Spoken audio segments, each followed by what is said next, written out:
हमारे ऊपर प्रभु की कृपा है ये हम कैसे पहचाने? ये 8 लक्षण प्रकट होने लगते हैं जिसके ऊपर प्रभु की कृपा होती है। हमारे ऊपर प्रभु की कृपा है ये हम कैसे पहचाने? तो ये 8 लक्षण प्रकट होने लगते हैं जिस पर हरिजू की प्रियाजू की कृपा है। पहला, घोर अपराध करने वाले के प्रति भी दया की भावना, शांति पहला लक्षण है। भाव में भी पहले शांत भाव है। हमारे ऊपर श्री हरिजू की कृपा है, इसकी पहचान ये 8 लक्षण। पहला, शांति, अर्थात घोर अपराधी के प्रति भी गुस्सा ना क्षमा करना, ये हरि की कृपा का लक्षण है। देख लो भाई, घोर अपराधी शब्द तो जाने दो, जरा सा प्रतिकूल हो जाए तो लाख समझाओ पर भ्रकुटी तनी रहती है। भला ऐसा है? अपराधी पर भी क्षमा का भाव होना, ये हरि कृपा पात्र में ही होगा, अन्य में नहीं। तो अगर अपने हृदय में ऐसा लगे कि ऐसा नहीं है तो हरिजू से प्रार्थना करनी चाहिए कि कृपा करो मेरे में सामर्थ्य आवे। दूसरा, अनुसूया, वो किसी भी के प्रति कभी भी कोई दोष दर्शन ही नहीं करेगा। दोष कथन, दोष श्रवण की तो बात जाने दो। अनुसूया, दूसरों के गुणों में दोष ढूंढना ये नहीं होता, हरि कृपा पात्र में ही नहीं होता। ये सब भजन के नाश करने वाले, जैसे पहला अपराधी पर क्रोध कर देना, तो माया ने भेजा इसीलिए था कि तुम्हारे साथ व्यवहार ऐसा करे कि तुम क्रोध करो। क्रोध करोगे तुम्हारी ऊर्जा शक्ति नष्ट हो जाएगी, अध्यात्म में जो चलने की थी। और कहीं तुमने संकल्प कर लिया तो भजन शक्ति नष्ट हो जाएगी। तो अगर भजन बल है तो गया, जरूर उसको दंड मिलेगा, पक्का मिलेगा, 100% मिलेगा, लेकिन आप खाली हो गए। ना भजन करने की वृत्ति रहेगी और ना भजन रहेगा, दोनों बात। अनुसूया, किसी के सद्गुणों में दोष देखना, गुणों में दोष ढूंढना, ये हरि कृपा पात्र में नहीं होता। ये बहुत मंगलमयी बातें हैं जिससे हमारा भजन मार्ग पुष्ट होता है। तीसरा, वो बाहर से और भीतर से पवित्र रहता है, हरि कृपा पात्र।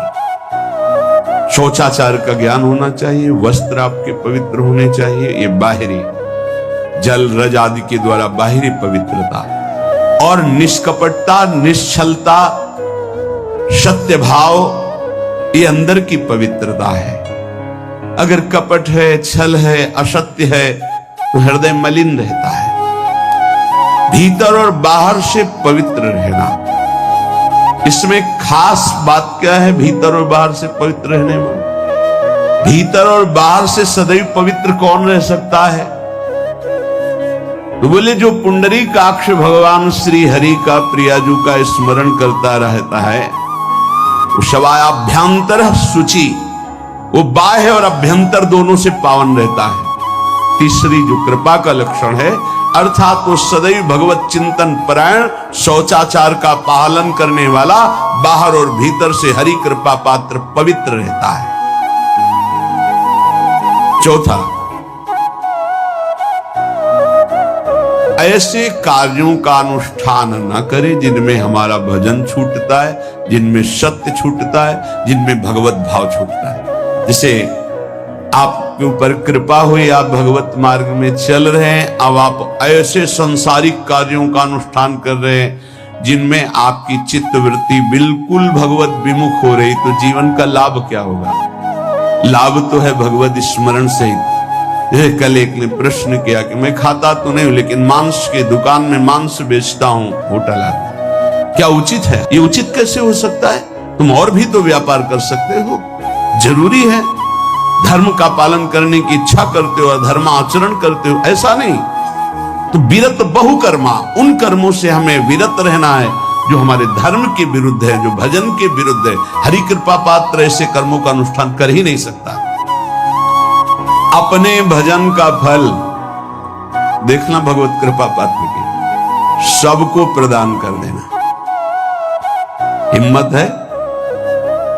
अपने भजन, इतनी मेहनत से किया हुआ भजन, भजन होने के बाद हे प्रभु इस भजन का फल हो, सर्वे भवन्तु सुखिना सर्वे सन्तु निरामयः। यहां तो कहते महाराज एक माला रोज आपके लिए करता हूं कि आपकी बीमारी ठीक रहे, तो शेष किसके लिए करते हो प्रभु? शेष अगर इष्ट और गुरु के लिए तुम्हारा है कि एक माला करते तो फिर इतनी माला करते तो हमें क्या होगा? सब आपको दे देंगे तो हमें क्या होगा? तभी भजन का रहस्य ले जाना। छठवां, अपने भजन से अपने लिए कुछ भी ना चाहना और दूसरों की तो बात जाने दो, दूसरों से कुछ ना चाहना ये तो ठीक है, अपने भजन से अपने लिए कुछ ना चाहना है हिम्मत। देखो ये हरि कृपा पात्र में हिम्मत होती है। अपना भजन अपने प्रयोग में ना लाना, इसका भी आंतरिक रहस्य है। अपने प्रयोग में आप शरीर को लेकर के बोलेंगे, अगर स्वरूप को लेकर तो प्रयोग की कोई वहां जरूरत ही नहीं, स्वरूप पूर्ण काम है, वहां कोई अभाव नहीं। जब आप कोई भाव अपने लिए करेंगे तो देह भाव होगा, देह भाव से किसी विषय की मांग होगी। विषय पूर्ति भजन का फल नहीं होता, भजन का फल होता विषय निवृत्ति। बहुत जोर की बात है, कैसे समझ? अपने भजन का भी फल अपने लिए नहीं, दूसरों से कुछ चाह रखना तो बात ही जाने दो, भजन से भी कोई अन्य सुख की चाह नहीं। क्या चाहिए? भजन ही बनता रहे, भजन का फल भजन बनता रहे, खूब निरंतर जप करते रहे। सातवां, किसी भी मान सम्मान कीर्ति पद प्रतिष्ठा के मिलने पर हृदय का असंतुष्ट हो जाना, यह हरि कृपा पात्र का लक्षण होता है। प्रणाम नमस्कार जय हो तो हृदय में असंतुष्ट हो जाना चाहिए। कोई किंचन मात्र अभिमान न उदय हो जाए। प्रभु बचाओ, ये माया की चकाचौंध से बचा लो नाथ। कौन सा अपराध बन गया कि आपकी जय की जगह यहां हमको ऐसा सुनना पड़े। मान प्रतिष्ठा कीर्ति जिसके लिए बड़े बड़े लालायित रहते, हरि कृपा पात्र को विष की तरह चुभती है। और आठवां,